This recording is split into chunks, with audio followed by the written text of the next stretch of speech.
Hi hello வணக்கம். எல்லோரும் எப்படி இருக்கீங்க? நம்ம இன்றைக்கி புதுசாக ஒரு ஸ்வீட் ரெசிபி வந்து பண்ண போகிறோம். அது வந்து ஒரு ப்ரெட்டை வச்சு தான் அந்த ரெசிபி பண்ண போகிறோம். அதுக்கு ஃபஸ்ட்டு பால் வந்து நல்லா சுண்டை காய்ச்சிக்கிறோம். பாருங்களேன் எவ்வளோ திக்காக பால் இருக்குன்னு பாருங்கள். இந்த பால் நல்லா சுண்டி காய்ச்சி வரும்போது நான் இதோட வந்து கொஞ்சம் நட்ஸ் வந்து ஆட் பண்ணுறேன். நான் வந்து பாதாமும் முந்திரியும் மட்டும் ஆட் பண்ணுறேன். உங்கள்கிட்ட என்ன நட்ஸ் இருக்கோ அந்த நட்ஸ் வந்து நீங்கள் ஆட் பண்ணிக்கிறீங்க. இதோட வந்து முந்திரி பிஸ்தா எது வேணாலும் நீங்கள் ஆட் பண்ணிக்கிறலாம். என்கிட்ட இருக்கிற நட்ஸை வச்சு நான் வந்து இப்போ வந்து ஆட் பண்ணிக்கிறேன். இப்போ இதுவும் இதோட நல்லா மிக்ஸ் ஆகி வரணும்.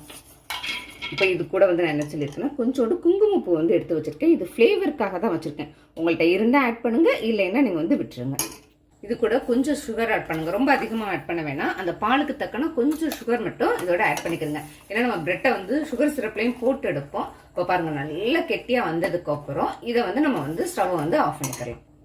இப்போ நல்ல எண்ணெயை வந்து ஹீட் பண்ணிவிட்டு இதோட நான் என்ன பண்ணுறேன்னா இந்த மாதிரி நறுக்கி வச்சுருக்க பிரெட்டை வந்து நான் இதோட வந்து ஆட் பண்ணுறேன். நல்ல எண்ணெய் ஹீட்டாக இருந்தால் தான் இந்த பிரெட்டு வந்து நம்மளுக்கு வந்து ஆயிலை வந்து பிடிக்காது.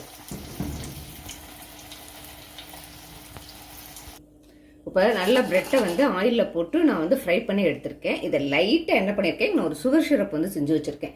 இந்த சுகர் சிரப்பில் லைட்டாக போட்ட உடனே அடுத்த செகண்ட் லைட்டாக மிக்ஸ் பண்ணிவிட்டு அதை வந்து நம்ம வந்து எடுத்துடணும். ரொம்ப நேரம்லாம் வந்து அதோட வந்து இருக்கணும் அப்படின்னு சொல்கிற தேவையெல்லாம் இல்லை. போட்டு அடுத்த செகண்டே இந்த இதில் இருந்து நம்ம வந்து ஒரு பிளேட்டுக்கு வந்து நம்ம வந்து சேஞ்ச் பண்ணி அந்த சுகர் சிரப்பில் போட்டு வச்சுருக்கோமா, அதுக்கு மேலே நம்ம இந்த பால் அந்த நட்ஸ் எல்லாம் போட்டு பண்ணோம் பார்த்தீங்களா, இது அது மேலே அப்படியே போட்டுற வேண்டியதான்.